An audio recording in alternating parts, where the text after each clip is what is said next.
The NBA playoffs are here, and you can turn crossovers into cash with FanDuel. Just visit FanDuel.com/Blue Wire right now and place a $5 bet, and you'll get an instant $150 in bonus bets, win or lose.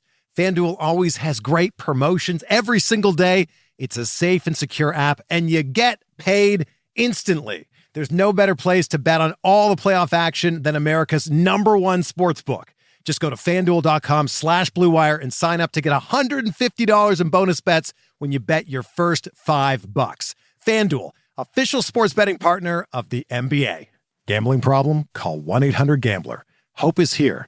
GamblingHelplineMA.org or call 800-327-5050 for 24/7 support in Massachusetts.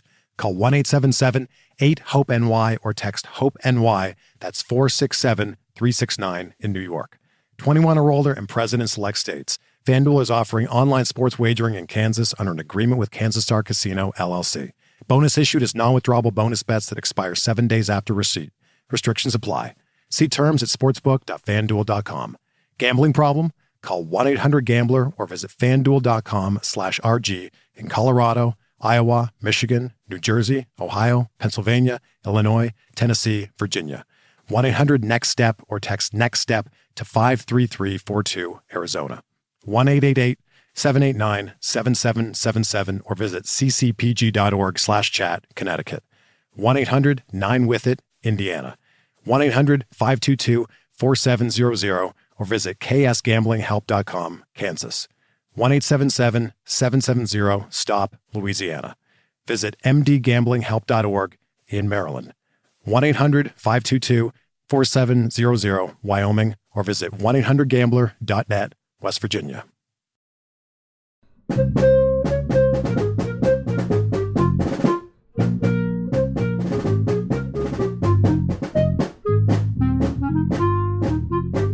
Hey everyone, welcome to The Final Four is Not on the Schedule. I'm your host Eric, alongside with expert analyst Rod. Thanks for joining us on the best MSU basketball podcast featuring an in-depth recruiting, game matchup, and post-game analysis. We dive deep to give you the best tools to enjoy the Spartans and impress your friends and family. Hey everybody, it's Eric alongside Rod. We're here with our, I guess we'll say roster flux episode in the Big Ten. We're going to talk about the non-MSU teams since Michigan State's roster is fairly well set at this point, as far as we know. Obviously, the roster, or the transfer portal deadline is May 11th, so all sorts of things can happen up until this point. But most people, I think, who've entered the portal have probably entered. That seems to be how it was last year, unless someone exits for some reason. A lot of people will come back from the transfer wire. Before we get into the discussion, I just want to drop a couple quick thanks to some new members in a Patreon for monthly supporters in the Scott Skiles level. That's Mike Staff and Connor Moore. So thanks a lot, guys. We appreciate it. And for all the others in the Scott Skiles level, Draymond Green and Mateen Cleese level, you can check that out at the Final Fours on the schedule.com/support. You can find ways to support the show. If you like the content, if you find it worthwhile, you enjoy it, for like $1 a week, you can join some of these levels, sometimes $2 a week or whatever works for you. If you'd rather just do one-time gift, you certainly can do that as well. You can go to the same page, and there are ways to connect through PayPal or Venmo, and we have a number of people who do that as well. Finally, if you want to sponsor the show and feature your business, we've had great response from our advertisers, so if you want to try and do that, you're welcome to just contact me at eric@tffinots.com. And finally, the last thing I'd ask is that if you have purchased a t-shirt with our logo on it and you got a picture of it somewhere, that's kind of cool, send it to me. I'm more than happy to post it on Instagram or maybe our website or something like that. Just kind of like to see everybody wearing their shirts. So it'd be kind of cool. All right. So I guess let's get into this, Rod. We're just going to begin. For one thing, we're going to go to the dailyhoosier.com. It's a great website that they kept this up to date, this is not easy, trying to keep track of all the teams in the Big Ten and sort of all the comings and goings. So we'll begin with Indiana because, it's the Indiana. Well, let's, before we get into. All right. Yeah. Why don't we go generally of what's going on, I guess, probably. Yeah. So it's should be of no surprise. There's going to be a lot of change in Big Ten rosters next year, to put it mildly, but it should also be noted, and I can't remember where I saw this, but it was over the weekend. We're recording this on a Monday. It was sometime this weekend. I saw by conference the number of players entered in the portal. And maybe also not surprisingly, the Big Ten is toward the bottom end of that list, meaning it's got fewer players entering the portal than other leagues. And I believe it was the lowest amount among the Power Six, so Power Five plus Big East. And again, that doesn't really surprise me for a couple reasons. You have to look at what are the motivations for guys opting to leave. Well, one of them is playing time, and that can happen anywhere. But another one, increasingly, is NIL opportunities or lack thereof. And the fact remains that and this is a generalization, it varies from school to school pretty dramatically, but bigger schools with bigger alumni bases are generally going to have more available in the way of resources. That's a general statement, but as a general proposition across the conference, I think it's true. And so you maybe don't have as many of those NIL motivated moves coming out of the Big Ten as you do some other places. But all that said, there's still a lot of it. So you're still going to have teams looking dramatically different. And then a couple of added twists. You've got an old familiar one, which is obliterated now in terms of people's concerns by the transfer portal. But I'm talking about the NBA draft. Right. You've got plenty of guys still in who have declared for the NBA draft, maybe haven't given up their eligibility by signing with an agent or a certain type of agent, et cetera. But there's still a number of those, which we'll talk about. And then there's a new one, kind of an interesting one we haven't seen happen in the Big Ten yet, but it's probably an inevitability that it will happen at some point, probably not this year, but at some point, which is guys who committed to a school and actually signed a national letter of intent, getting out, asking out of the NLI, rather, the National Letter of Intent. It happened to Duke last week, and it was related specifically to NIL in a sense. Duke ended up having a couple of sophomores so this past year's freshman class returned to school when it wasn't necessarily anticipated that they would have. Why are they returning to school? Well, combination of not liking their NBA prospects as much as they would like, and the availability of money to get paid with to stay in college. Yeah. And we've been talking about this for a while now, that's changed the dynamic.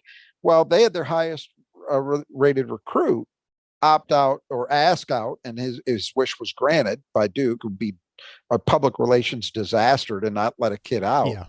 Yeah. And so they gained some guys coming back, but on the other hand, they lost their most heralded recruit. Now, I'm sure that's a swap they'd still take, forced to make it, but I don't think anybody was anticipating this.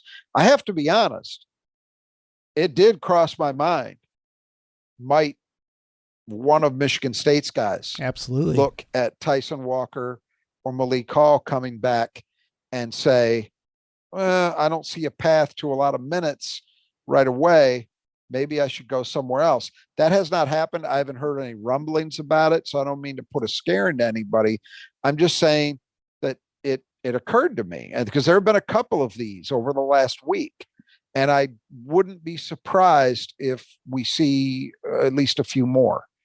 It just is the way of things now during what we're calling euphemistically roster season. Yeah, because that's what it is. Now we can define it as a season because the door to the portal closes on May 11th. So we're at, what are we, the 16th of April? So roughly about 3 weeks or so left. And when that date happens, then a large bit of this is over. You know who's leaving. Now, I don't believe May 11th is a hard date for someone in the portal to commit by, but it means if you're going to go, you've got to get in by that. Sure. So you'll at least know who you've lost, NBA decisions can come a little bit after that. I forget what the exact date is. We've got a few guys in the Big Ten in that category. Right now, Michigan State does not have anybody. It wouldn't shock me to see somebody do that. Most obviously Jaden Akins, but Tom Izzo at his press conference last week also mentioned AJ Hogard and Tyson Walker. Now, I don't think in any of those cases you have a ton to worry about in terms of the likelihood of them opting to leave to turn professional, but it's all, you never know. Sure. Yeah. And so that's a possibility. I also look, it's worth talking about what Izzo said at that press conference for a second, because he said, as far as he's aware, he believes he's got his team. Yeah. Which all Michigan State fans would celebrate. It ain't over till it's over. And he also said that. So don't assume that it's done. Right. Don't assume that there can't be movement. Again, I've heard nothing on the high school front. I continue to hear stuff about the current roster, guys that are returning, and it cuts in a couple different directions. So we won't know until May 11th comes by, at least in terms of the portal front. We won't know definitively. And I'm not saying that to put anybody on notice or say, oh, I think this guy or that guy is leaving. It's just to say you can't assume yet that it's done. Sure. And by the way, that goes for every program in this league. It doesn't just go for Michigan State, but Michigan State in particular is maybe a little more vulnerable to that than other programs would be, precisely because they've got so many guys who would have, basically every guy, all 12 that are currently slated to be on scholarship for Michigan State next year, has a pretty good case to make for being in the rotation. Yep. Right. For sure. And yeah. They're not going to play 12. They're not going to do it. I think it's possible they could play 11, but if it's an 11-man playing group, you can be damn sure guys 10 and 11 probably aren't playing a lot. Izzo said it himself. He said, basically, anybody after number 6 in your rotation could be unhappy. So, yeah. and that's true. And so that tells you can't ever assume that you've got this dialed in. Again, for right now, that's what they've got. We can hope that they get to the May 11th finish line and it remains intact. And I think there's reason to think that will be the case. But as I say, I continue to hear stuff, and I know I'm not the only one. Yeah. So, we will see. Yeah, certainly with NIL, with name, image, and likeness, it totally changes the equation. As you mentioned, that Duke player returned. Oh yeah, and it's been good for. I think it's good for college basketball. Yeah, absolutely. Here's what it's done. It's on the. Oh, and there's one more factor in this that we need to keep in mind, which is the portal year is still effective. The COVID year. COVID year. Yeah. Michigan's COVID year. I'm sorry. Yeah, exactly. Michigan State for sure. Neither Tyson Walker nor Malik Hall would be back, but for the COVID year. Right. So it's impacted Michigan State. It's impacting schools all around the country. So that, plus the fact that it is now financially viable for guys to stay longer because of NIL, means you have more talent. I had a post on this on Spartan Mag a little while back. There's two things happening at cross currents in the college game, and I'm not sure which way it ends up. I have my opinions as to what's more likely, and I think what the evidence showed this year, but that doesn't mean it'll be the same next year. Two things at cross currents, in my view. One is NIL makes it, and the COVID year, at least for this year and then next year, then it'll finally be out of the system. But for the next 2 years, means we've got more individual talent in the college game than we've had for a while, because more guys who can actually play at this level, but maybe don't have the same horizons available to them professionally, are staying in college because it makes financial sense to do so. Hunter Dickinson, who we'll talk about later in this thing, Hunter Dickinson has got a total of 2 more years he could play in college. At this point, I expect him to take advantage of both You think because so? Yeah, right. I agree. he will never have a better financial situation than what he's got over the next 2 years. It won't happen. He will never make the same money as Shibway at Kentucky, who I believe it's hard to keep up, but I think he turned pro but retained his eligibility, meaning he could come back. I have seen, and I take these numbers with a grain of salt because so much No one knows. in the way of NIL totals is off the charts wrong. And but word is supposedly I've seen that he made somewhere around 4 million last year at Kentucky, which seems crazy, except you have to remember it's Kentucky. And if there's any school in the country that would do that, it's Kentucky. Yeah. Where that would happen, I should say, because the school's not doing it. Wink, wink. Right. But anyway, a guy like that, he's never going to have a better salary opportunity in playing basketball than he has right now. Same with Dickinson. Same with a lot of these guys. So the motivations are clear to stay. I mean, in Duke's case, it was 2 sophomores to be Tyrese Proctor, their point guard, and Filipowski, their big man, opted to come back. Filipowski in particular was seen as a guy with a good chance of going in the back end of the first round. But now he can look at it and say, well, hey, I could make, and I don't know what he's going to make at Duke, but let's just say $1 million, sure, which I don't think is insane given the circumstances. That's not a bad move. No, for sure not. Because you're a G League player back into first round usually, right? Or you're kind of in and out of the league. Right. It's hard to know. Right. Yeah. And you have the potential to maybe move up, and insurance policies exist to guard against injury. I mean, it doesn't do everything, but it certainly, especially for guys of that stature, you can get a good policy. So we're seeing more talent than we used to see in the college game, but because of the portal and the huge roster shakeups year after year, we've talked about this a lot, right? The lack of continuity. Yeah. And we saw it happen in the Big Ten. I think it's one of the things that went wrong at Illinois. I think it was just lack of continuity. They overturned their roster so severely that when push came to shove, they couldn't find any level of consistent play. And so it's those two things kind of butting heads. More talent, but they're less familiar with each other.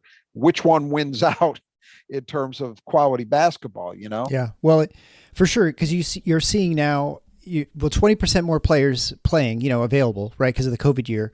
And so naturally it's going to favor people who've been around longer because they're going to have more experience. They're going to be better players than freshmen coming in. And on top, absolutely, right? Yeah, well, look, like just not to derail the point, but you saw it this year in the NCAA tournament. Absolutely. There were games.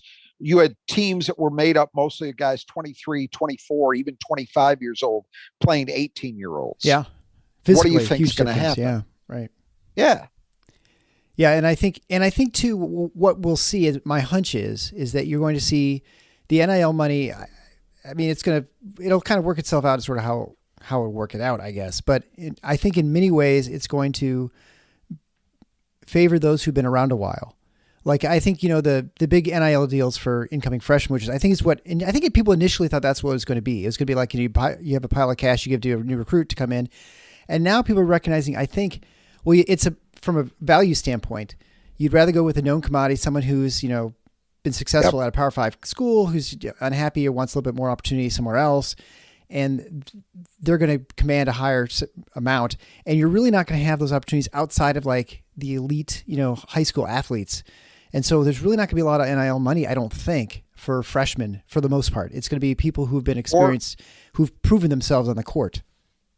Or to expand a little bit on what you said about current college players, it's also there to retain guys. Absolutely. So, yes. For example, I will mention, and I don't think I'm talking out of school here. I'll try to keep the details vague enough. We talked about Joey Hauser, and that door is closed now. That's that's everybody's understanding now, but it was still open as of, say, 10 days ago. Sure. Very much so. And the reason it was open is there was a substantial NIL deal on the table for him. Now, I will, without giving details, I will say it wasn't quite at the Oscar level, but it was a lot. It was more money than I think is realistic for Joey to make as a first year professional wherever he ends up. Mm-hmm. Now, in his case, and this will happen with some guys. Some guys just say, and he's got a master's degree. Yeah, So, okay, I'm done with college. I'm done with school. Yeah.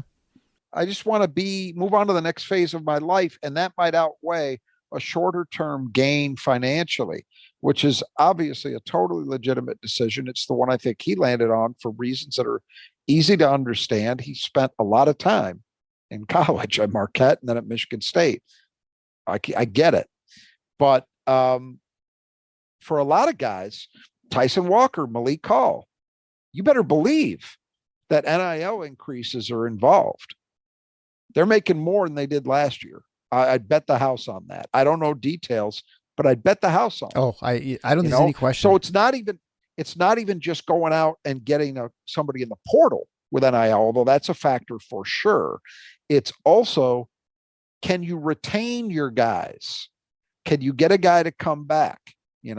That's a big, big factor. I think your general point is probably correct. And I also agree that people thought about it more initially from the perspective of, well, you can use this to substitute for the bag men in recruiting high school talent. But they weren't thinking about, well, there's this whole new market in the portal that's out there that's proven to some degree, proven talent. It's at least guys who have played in college before. And that schools, programs, boosters would look at it and say, well, that's a better bet. And so look, I mean, there was a kid, and I'm forgetting his name, the second kid who got out of his letter of intent, his LOI, was at USC. Yeah. And he pulled out shortly within a few days after Boogie Ellis decided to return for a fifth year to USC, which was not seen as likely. I mean, even when Michigan State was facing them in the tournament, the word at that point was he was done, and well, no, he's coming back. So and the kid I'm talking about was a top 100 recruit. So the idea is very much, if you're a high school player and you're being recruited and you find a place that you like, you better jump on it. You better jump on it. And even then, you don't know for sure what that roster situation is going to look like in the following spring. Absolutely. Yeah. You just don't know. So it's, and again, it's the decisions that are being made by guys to come back or to transfer in. It's not all of it, but some of it certainly is money driven. And so it's even filtering down to the impact on high school players. Now, if you're USC, are you going to make that swap? Or are you going to say, well, I'd rather have this kid who hasn't done it over Boogie Ellis? Of course not. You're going to bring Boogie Ellis back and you're going to pay him. And that's where your resources are going to go, is to retain guys who have already done it for you. At Michigan State, I mean, thank God they didn't face that situation. But if it had been, well, do we bring in one of these freshmen or, do we bring Tyson Walker back? It's not a hard decision because again, and this isn't true at Michigan State, but it is true in a lot of other places. The old equations about, well, you build a program and you're not just playing even for this year, but you're playing for the next year and 2 years down the road, you're developing guys. That's out the window. Most of these programs now, even in some of the Big Ten, Illinois, I look at Illinois and to me, that is now fully a year-to-year deal. Yep.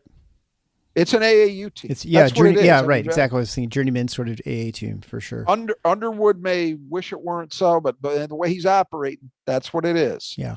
So how can you even, if you're faced with a choice, well, I got a guy who averaged 15 points a game last year for me, but if he comes back, I got to worry about losing this freshman, unless it's Magic Johnson. I think if that's the decision you're faced with, you're going to opt for the more experienced guy. You just are the guy who's done it. So all of these things are swirling around, and it makes, look, we're doing this now to give people kind of a snapshot of where things stand today. And in the past, I had always done a spring projection of the next year in terms of standings, and then we'd redo it in the fall. But we're not going to even touch it right now because you can't know what these teams are going to look like. Not yet.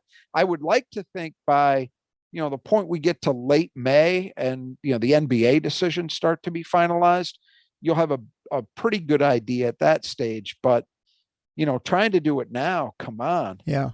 No, I know it's a fun exercise and just kind of looking where things are and what the teams are looking at. Absolutely. And the one thing that will be borne out over time, and this will take a number of years to sort of determine, but you can, I think you could have a theory and say, well, one of the reasons maybe the Big Ten has the least amount of transfers out, whether through the portal or additions, is if you look at the alumni bases of Big Ten schools, they are probably it's got to be the biggest alumni bases in the country, I imagine, for schools, sure, right? Giant public universities. And so if you have more alumni, you have more resources and money. And so it makes sense if a lot of this is used for retention, even more so than it is for acquisition, right? I mean, it makes sense that you'd have less transfers out. Look at Michigan State. Now, Michigan State, my understanding is, has a better developed NIL program than many schools. They were kind of early on it, but if you pay attention at all to social media, you will see the guys on the football and basketball team periodically making, posted tweets. Yeah, selling hot dogs. Or I think primarily tweets for United Wholesale Mortgage, Matt Ishbia's company, right? Yep. Well, those guys are all getting, I think it's $500 a month. Now, that's not going to buy you a new house, but it's a baseline. It's part of a foundation that's established. And it's a lot of money when you factor it over. It's a lot of pizza money, entire pizza football. And beer money, $500. Well, but it's a lot of money for United Mortgage is my right. point. When you factor in an entire football roster and basketball roster, and I think they may do it with other athletes too. I can't remember where they have any involvement with the women's teams. They may, but definitely those two sports. But it's every month. 85 guys on scholarship on the football team, right? Yeah. So that's a lot when you add it up, month after month after month. But that's just a baseline. You then have all these other things that factor in for these guys. And those opportunities come in large part, as you say, because a school the size of Michigan State is just going to have more of those opportunities available. And that's true for a lot of Big Ten schools, I would think. And again, my understanding is they all kind of sit in different places in terms of how far along they are. But generally speaking, the Big Ten is going to be better off. Now, there's another interesting component to this that we should talk about for a second before we turn to these individual teams. And it applies for Big Ten schools, in my opinion. At some places already, you are seeing a collision between the people who form these collectives, these NIL collectives, which is basically a euphemism for a bunch of boosters pooling their resources. Sure. That's what they are. And some schools, by the way, Texas, just recently, they had multiple collectives that finally just got brought under one umbrella organization, but they had like 3 different collectives operating that were unrelated to each other. So you imagine what that's doing, but there's a collision happening in some places, and it will continue, or there will be more of it, between those people and the people who actually run the universities, the academics, the administrations. There's a good case in point happening right now at Syracuse. Yeah. And the irony of this is just dripping for me.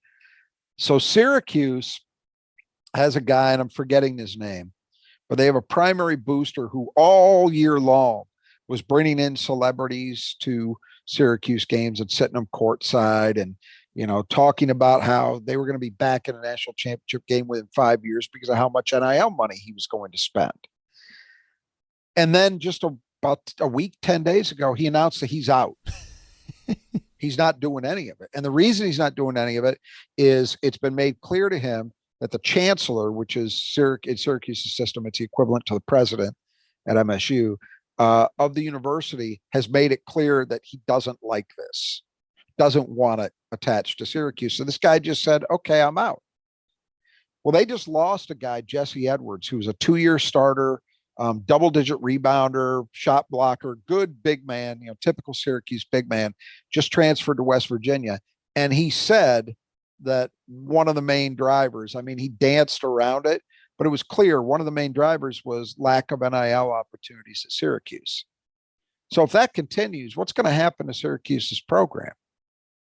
They're going to crater. That's what will happen. Mm-hmm. But you've got the potential for this kind of conflict, I would say, particularly in the Big Ten, as opposed to, say, the SEC, the Big 12. And the reason I say that is the Big Ten is comprised of schools where academics matter a lot.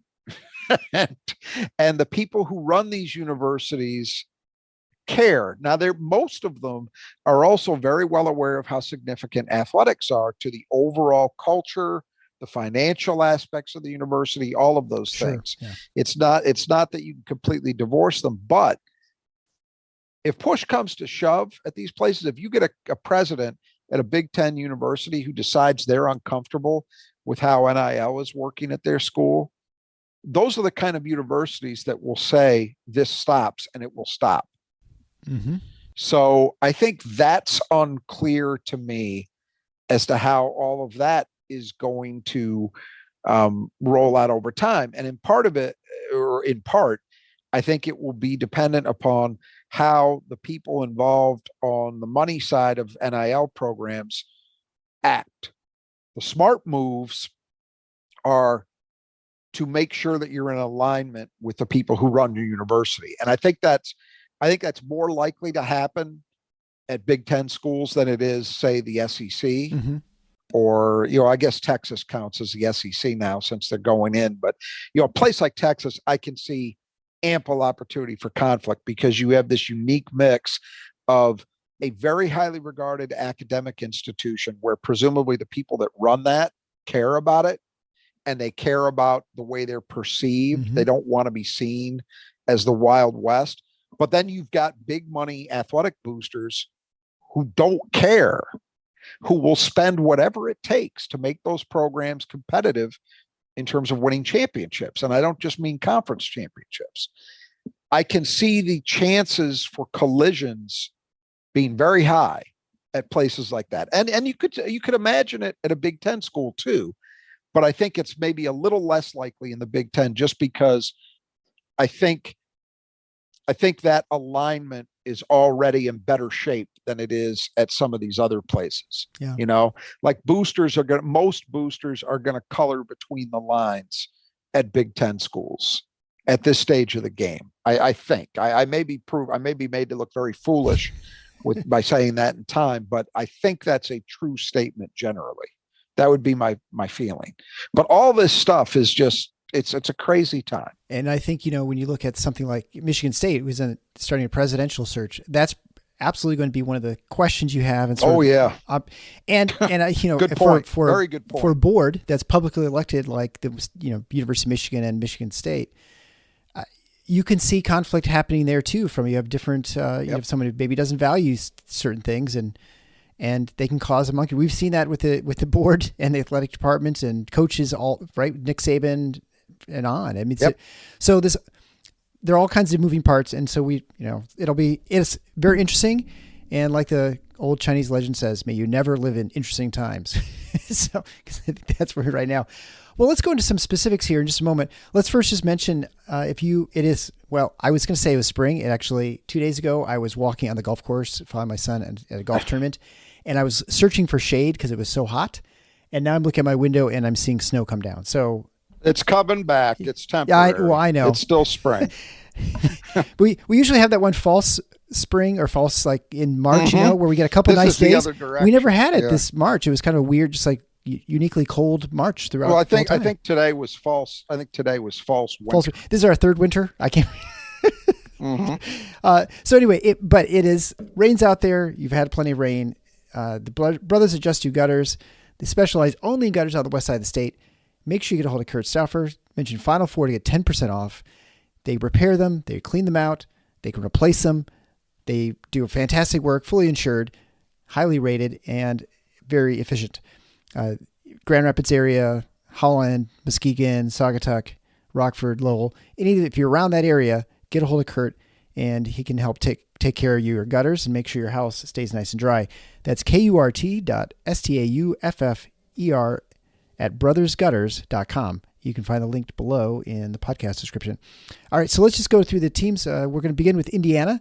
And again, this is all from thedailyhoosier.com. So departures, Logan Duncombe transferred to Xavier. Tamar Bates transferred to Missouri.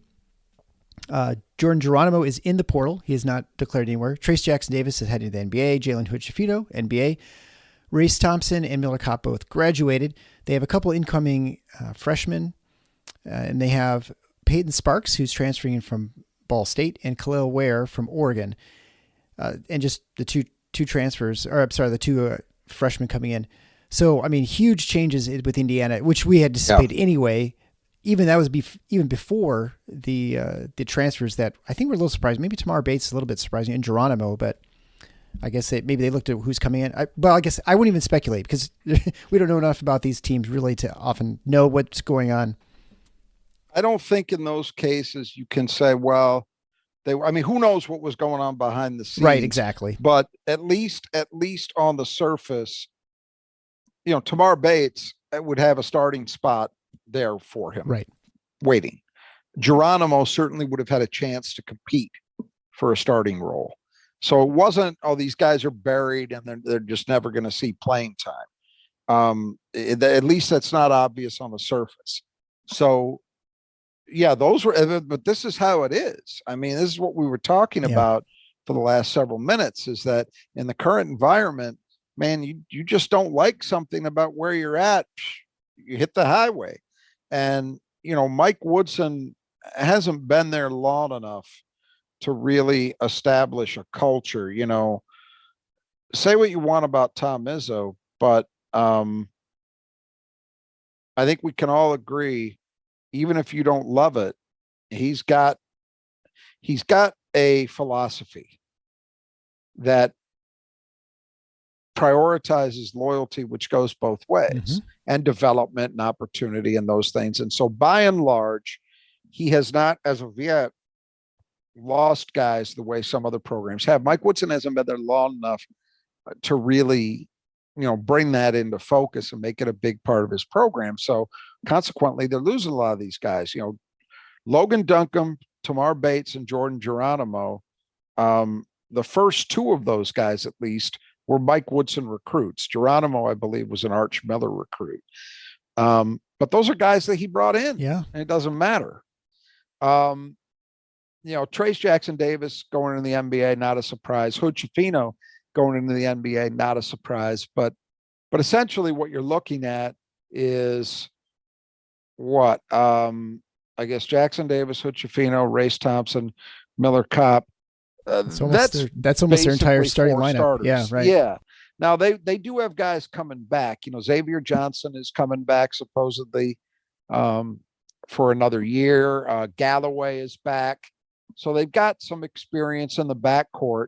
The two guys that they've landed thus far in the portal, Khalil Ware, MSU fans may remember, actually put 17 on MSU in the Phil Knight tournament in Oregon. But that was one of his best games of the year. He was a McDonald's All-American who did not have a great season at Oregon. He averaged single-digit points, was not a great rebounder. He's got talent. He's a 7-footer, athletically gifted. He's actually, when you read about him, his profile reads somewhat similarly to Xavier Booker's in a lot of ways. So if you understand the criticisms of Xavier Booker and the strengths, you got a pretty good idea of what Khalil Ware's deal is. So the question is, can Mike Woodson get that motor revved up and all of that. And then Peyton Sparks, who was a productive post player at the MAC level at Ball State. So he'll help. They've added a couple of guards. Ja'Kai Newton is a combo guard from Georgia, and Gabe Cups is he's from Ohio, but he looks the part of an Indiana guard, kind of in that Tom Coverdale, on and on and on. White guards at Indiana mold. Mm-hmm. And then IU's continuing to recruit guys. They're in on a kid named Chris Ledlam, as many other schools are, who was a very good player for Harvard, who's a forward. There's a guy, Dalton Necht, a wing from Northern Colorado, who's proven to be very popular in the portal. But I think there's a feeling that they probably won't land him. And then they're still in on a bunch of other guys. I won't even begin to speculate what their odds are, but they need to land more players. And if you look at the high end talent that's gone here, just losing Jackson Davis and Hood Schifino alone is huge. Oh, for sure. I mean, those were your two best players, right? And Race Thompson was a multi-year starter. Miller Kopp, whatever his flaws were, was a multi-year starter for you. That's a lot of guys. Now, they do have Malik Renault coming back inside as well. That'll help. With him, Ware, and Sparks, I think you feel reasonably good about your post player group, at least in terms of potential. Nobody is proven yet to be a great player out of that group, but there's potential there. And then, as I said, you have Xavier Johnson healthy again. You have Trey Galloway. There's some talent in the backcourt, and then the two freshmen, but they still, to me, they're a long way from finished. And I would expect that they're not done in the portal. I just can't tell you who else they're going to add. It would seem to me on the surface, when you lose Bates, you lose Kopp, and you lose Hood Schifino, that's a lot of shooting that's out the window. Yeah. So they would need to add some more shooting, but it's going to be a very different team. And it's at this point, it's hard to say that you would expect them to be improved, but can they still be a tournament caliber team? Depends how they fill the roster out. Yeah. I mean, you lose Trace Jackson Davis. It's hard to imagine you could be improved as a team. I mean, and just in general. Right. Yeah. Exactly. Hey, what's up? Quick break to tell you about Vroom. Looking for a new car? With Vroom, you can shop thousands of cars right from your phone and have your next ride delivered straight to you. It feels like every time I've ever tried to buy a new car, it's always such a time-consuming process. And there's pressure to make sure you get the right one. Now, Vroom is a better way to buy your next ride. You never have to haggle or negotiate the price of a car, so you know you're getting a good deal. With thousands of cars available on Vroom.com, you can make sure to get the ride you really want so you don't have to settle. You have a full week or 250 miles, whichever comes first, to make sure your new ride is right for you. Plus, all cars on Vroom.com come with a 90-day limited warranty and 1 year of roadside assistance nationwide, giving you peace of mind while you're on the road. You can even trade in your old car when you buy your new one, or just sell your car to Vroom. When you sell your car on Vroom.com, you get a price instantly, and they'll even come pick it up. Simply put, Vroom is a better way to buy a car. So if you're a motorhead and you're looking for something unique, or you're a busy parent who's always on the go, and either way, if you don't have time to shop for a new car the old way, don't hesitate. Just visit Vroom.com. You can buy a car from Vroom entirely online. So next time you need to buy a new car, just grab your phone, go to Vroom.com, and check out thousands of cars. When you're drafting your fantasy team, do you ever wish you could handpick the best stars for your business team? If you're building your talent roster, you need Indeed. Indeed is the hiring platform where you can attract, interview, and hire all in one place. Don't spend hours on multiple job sites looking for candidates with the right skills when you can do it all with Indeed.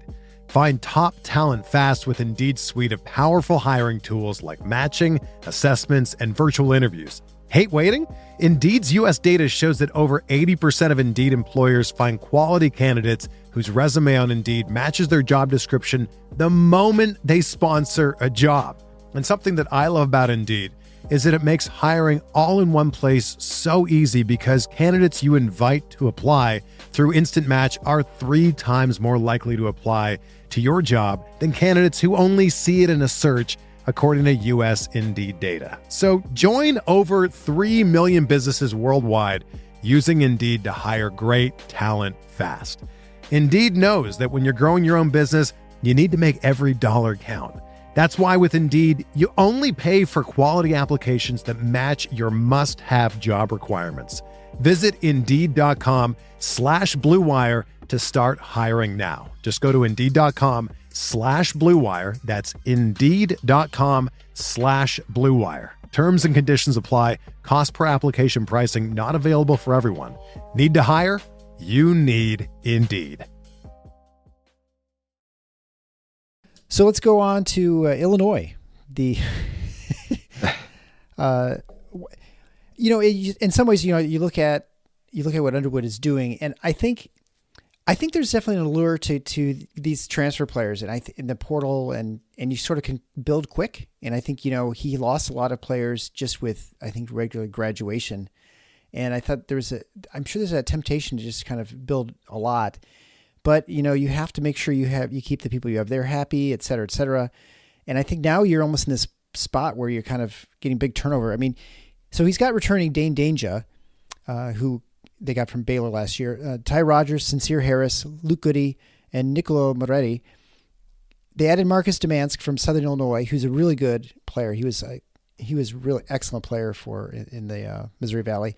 Justin Harmon from Utah Valley, Imani Hansberry, Dre Gibbs, Lawhorn. But they've lost Matthew Meyer, Sky Clark, Jaden Epps, RJ Melendez, Brandon Lieb, Coleman Hawkins, although he's just announced for the draft. You could imagine him coming back. And then Terrence Shannon. It's going to be, I guess, not quite as big a change as it was last year for Illinois, but it's still going to be a pretty different team. Entirely, yeah. I mean, and that's, boy, if their turnover last year, you don't want to use that as a standard. Yeah, it's interesting where they're at. So in Danger, you've got that tradition, that thing that's been both a strength and a weakness, I think, in the Big Ten in recent years. You've got that traditional post. I mean, Danger, we saw it when Michigan State played them in Champaign. He could be a load on the blocks. He's a talented kid as a low post player. But he reminds me a lot of Nick Ward in his physical, the way he looks, physically, how big he is. His game reminds me of Nick a little bit, both in strength and weaknesses. He can't really extend out on the floor, and that when you got to play drop coverage, when that's dictated to you, that's not a great place to be. I'm not writing off that he could improve defensively, and offensively he gives them a major option, so it's not nothing, but you'd like more versatility there if you could get it. The other guys coming back, I love Ty Rogers, and he's the kind of guy that if he's in the right situation can help you win, because he does a lot of the dirty work. Yes. Very good defensive player. He rebounds, he's tough, has a great motor. He's just not a very skilled shooter. Doesn't have those ball skills. So he can be really important on a team that's got a lot of that. If you don't have a lot of that, it's hard to say how that will pan out overall. Sincere Harris, played a lot last year for them. Good, decent sized guard who's got some potential, but a long way to go in terms of developing. Luke Goody, I thought, was really good as a freshman. Last year he was hurt, and I don't think he ever firmly got back on track. But we don't know one thing we know he does is he shoots. Mm-hmm. So they got those four guys coming back. You maybe have Hawkins, probably have Hawkins. I would think he comes back too. Yeah, is really important because Coleman Hawkins, 6'10", but he's versatile. Like you can run some offense through him at times. He's shown an ability to shoot. Needs to get, I think, needs to find a greater level of consistency for sure. But if he comes back, that would be a big, big returning option. They also have the Moretti kid who's from Italy, came over last year, but didn't actually play. He just practiced with him.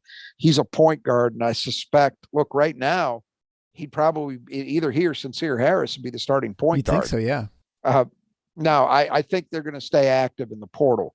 You mentioned what they did in the portal. Damask, the kid from Southern Illinois, is an interesting addition because, good, not great shooter, 35% from three. But here's the thing. He's versatile. Yes. He can do a lot of things. And I think that's what they determined they didn't have enough of. They didn't have enough guys. This was a horrible shooting team. Absolutely miserable. I mean, jump shots. He's not a great shooter, but he's good enough. And he adds, he averaged like 3 assists per game, I think. So I'm sorry, just shy of 4. Almost 6 rebounds. Now that's in the Missouri Valley. So, you take that with a grain of salt, but it still means you're adding a guy who can potentially give you the kind of production that you didn't have enough of last year.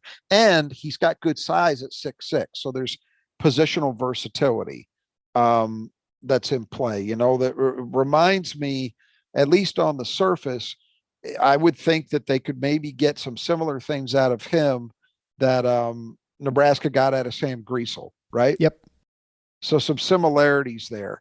Then you look at Justin Harmon, who is a Chicago kid who went out and played at Utah Valley last year and has decided to come back. 6'4". I'm sorry, he's played 4 years. He started in community college and then he played at Utah Valley. But he really, this is a guy who can shoot a little bit. Again, not a great shooter, but 34% from 3 last year. He scored for them. I think, again, you're talking about adding some size at 6'4" and some athleticism to the roster on the wing. So those are 2 guys that they're going to, Domask and Harmon, they're going to ask a lot of and should help them rebuild this backcourt, which just frankly never got on track last year. Yeah, they're not good. They also have a couple freshmen, Amani Hansberry, who's a 6'8", kind of traditional forward, top 100 recruit. So he could contribute right away. And then Dre Gibbs Lawhorn was, I believe he was originally a commitment to Purdue. And then he's a combo guard type. But outside the top 100, I'm not sure if they expect huge contributions from him immediately. So here's my bottom line on Illinois. I think it's going to be a very different team. And the fact that they've at least got a few more guys coming back. If Hawkins comes back, that's 5 guys who were actually in the rotation at some point last year that are back. And then Moretti, who at least practiced with the team.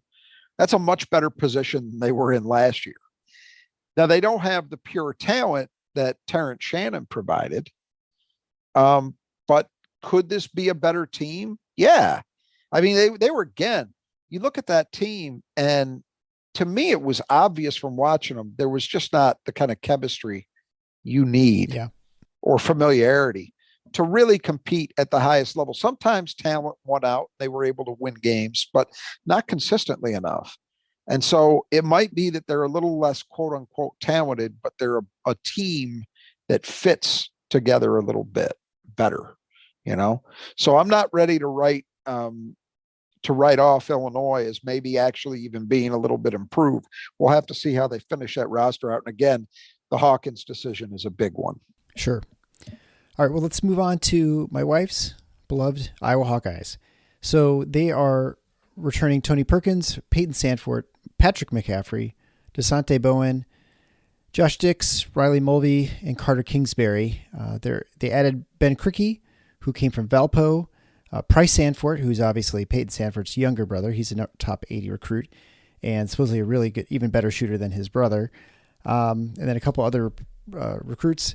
They're losing Connor McCaffrey to graduation, as well as Philip Rabracha. Aaron Eulis transferred out, and Josh Ugundele, who was rarely played, he's also transferred out. And then Chris Murray has announced for the NBA draft. I suspect Murray won't return even because I think is he projected still first round? I thought he already decided. Yeah, well, he said he was going to the draft. Yeah, but people can still always change their mind, even if they say right. Just like no, it just depends if you sign the actual agent or something. Yeah, Okay. they make that decision, and I believe he did. So I'm pretty sure. I could be. No, that's not what gonna his say I'm that's what his 100% Instagram said. certain, Yeah, but you're right. yeah, he's done. Um, interesting team here. Uh, some of that perimeter talent you feel okay with.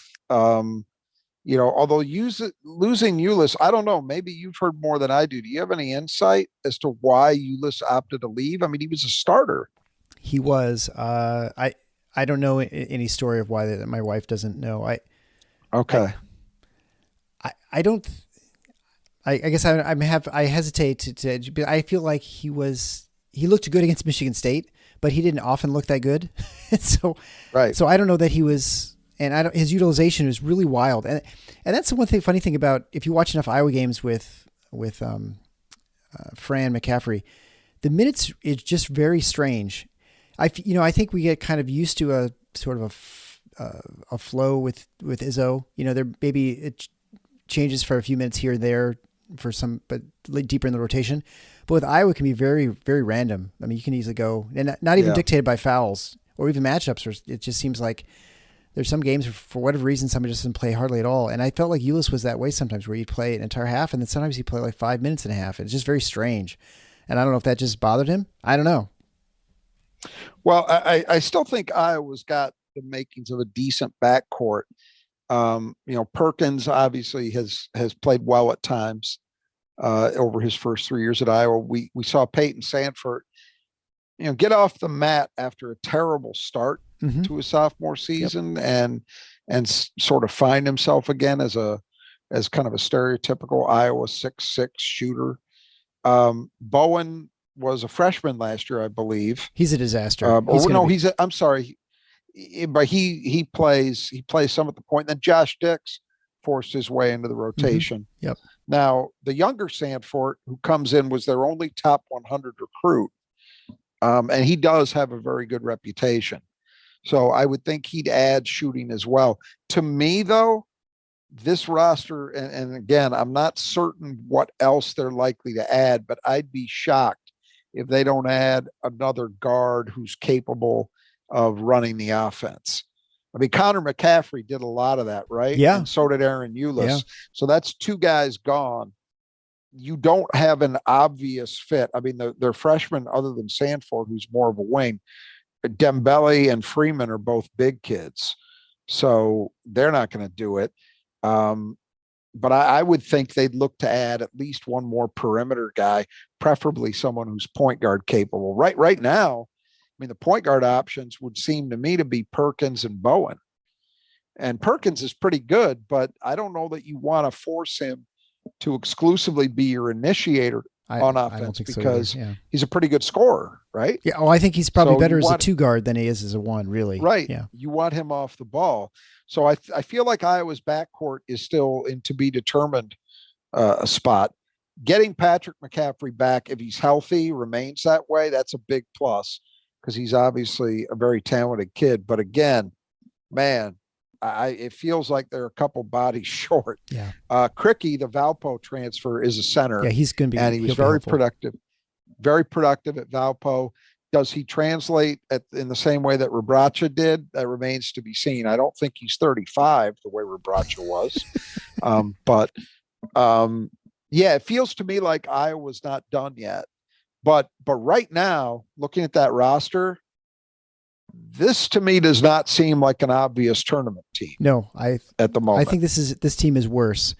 And I will boldly say this, which I think they'll be significantly worse defensively than they were last year. Wow. That I don't know if that's possible. Really? Well, that was the third worst defensive team of Fran's Iowa career. Yeah, I know. I mean, I guess. So this is maybe the worst? Yeah, I think it could easily be. Yeah, not seeing the new players, of course, but yeah, their best defenders are no longer on the team. Which is Murray basically, and Rebraca is pretty good too. It's worth noting that they had that team with a Garza and all those guys. It was experienced and blah blah blah. It was greatest Iowa team in history, all that nonsense. But then the last 2 years, they really got saved by the Murray twins Absolutely. being much, vastly better than anyone could have reasonably anticipated when they were recruited. So that really kept them afloat and kept them a tournament team for 2 more years running. Is this the year that their luck runs out? I think it's possible, but I also think they're probably not done yet. Yeah, that's possible. I think the one thing that the Murray twins really helped with Iowa was they really added a level of athleticism that they had not had. And without those guys, they're, very pedestrian sort of from athletic standpoint, which I think could make up for some problems defensively. At least if you're out of position and not caring so much, now you're going to be, I think, really in trouble. So we'll see. I guess you never know until you see the product on the floor. Move on to the Maryland Terrapins. They had a big return when Jameer Young announced that he's coming back. Also Dante Scott, Julian Reese, Ian Martinez, Noah Batchelor, Jahari Long, Calum Swanton-Roger. The departures are Don Carey, Patrick Emilian, Hakeem Hart, Ike Cornish, and Arnaud Rivaz. They added Deshaun Harris-Smith, Jamie Kaiser, Jahathan Lamonte, and Braden Pierce as high school freshmen. This is a team that's, we've been talking about some teams here in a few minutes, for the last few minutes, that maybe seem like they're heading in the wrong direction. This is a team that on paper at least seems to be heading in the right direction. Yeah, I agree. Now, there's some losses. Hakeem Hart is in the portal. That was a disappointment because he could have come back. Mm-hmm. But things have gone well for them with regard to the portal. Getting Jameer Young and Dante Scott back is huge. Yeah. Absolutely huge. They also have Julian Reese still back. That's a hell of a threesome to start with. Jameer Young, arguably, and most people have him rated as a better point guard than having had a better season than AJ Hoggard had last year. I'm still not sure I would trade them. Mm-hmm. But that's at Michigan State. It's hard to, they're different too. They play differently and the systems are different, but Jameer Young's a very, very good player. There's no doubt about that.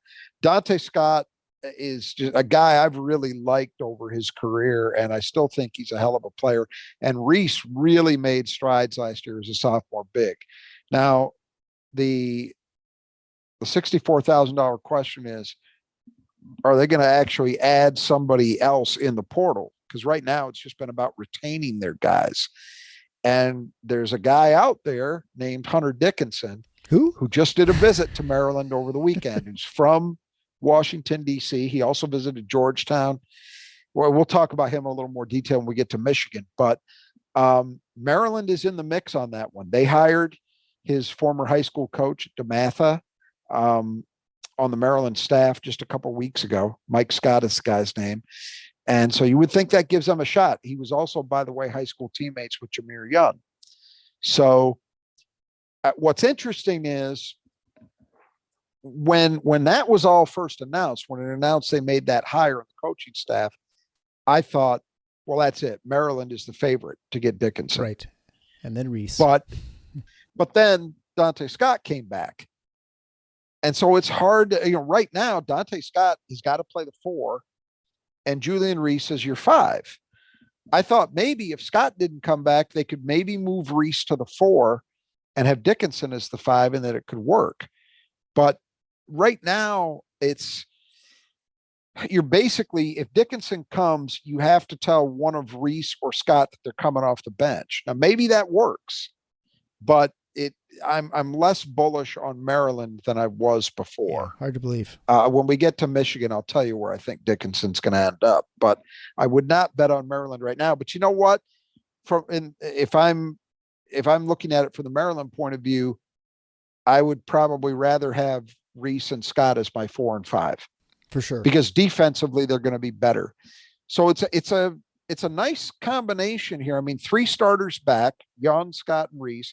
Ian Martinez was an increasingly effective player off their bench last year, so he can play on the wing. And then guys like Batchelor and Long were, deeper reserves, but they contributed a little bit, and who knows, maybe they develop. The other thing that's exciting here, if you're Maryland, is their recruiting class. So they added 3 guys.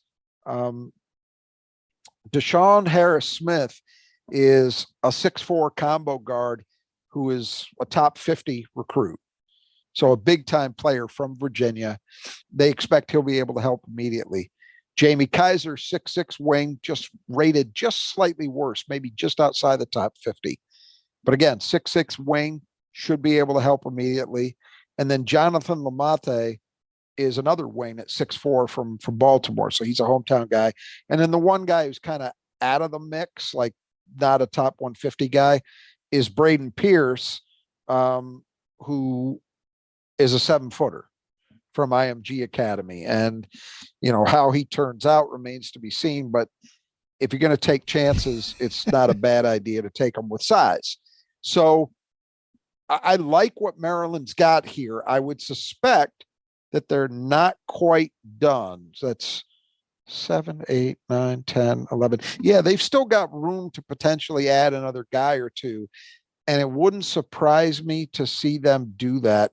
Maybe one more front court player just for a little more depth, one more guy. But this has the look of a team that could be improved to me. And they were pretty good last year. Let's be honest.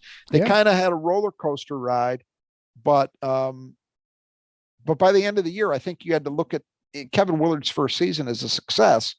And I think there's every reason to think that they can be on the upswing. They should be deeper and they should be more talented overall. How that all turns out in the final equation remains to be seen. But right now, I would be inclined to think they're going to be an upper tier team in the league. They just have to figure out how to win off their home floor in the Big Ten, and they'll be all set. Yeah, for sure. So a couple teasers there for Michigan. Before we go to Michigan, I do want to remind you, if you want to support our show, a great way to do it is to support those who sponsor our show. And our longest sponsor is Nudge Printing. Nudge Printing is run by Gabe and Brittany. They're Michigan State alums. They were instrumental in helping with the Spartan Strong project, which raised over $155,000 just through their printing. Also, I think it was 15,000 shirts they printed or something like that, at least, to help with that effort. They print our stuff, and so if you want to get a hoodie or a T-shirt, you can go to our website and go to thefinalfoursontheschedule.com/merchandise, and you can get a link to our T-shirt or hoodie. All that money there, those proceeds just go to us. But you can also link to all the rest of their collection, which is all kinds of high quality screen printed shirts and T-shirts and hoodies, which are great. They're super wearable. They're very soft and comfortable. I used mine shooting my free throws at the Breslin Center to win a trip to the Final Four. You can do it for even less exciting things than that, but definitely wearing around the house or going to tailgates or things like that. You won't be disappointed. Again, extremely well rated. You get 20% off as a listener to the show by typing in Final Four, just one word, into the coupon code at checkout. So definitely check out Nudge Printing at nudgeprinting.com. And again, Final Four at the checkout for 20% off. All right. Well, I think we'll wrap it up there. Just a reminder again, check out Nudge Printing at nudgeprinting.com. 20% off all your gear there if you type in Final Four at the coupon code. Also, if you got to work, Kurt and his team, get a hold of them if you're on the west side of the state. You can, again, Final Four get you 10% off your gutter work for cleaning, repair, and replacement at Brothers That Just Do Gutters. And we'll keep the news coming we'll keep reporting on stuff as it comes out. We'll have some interviews lined up this summer, and we'll try and work on some more to kind of keep you guys in tune as we get our way through, because there's not much to watch as far as the Tigers goes this season, I think, unfortunately.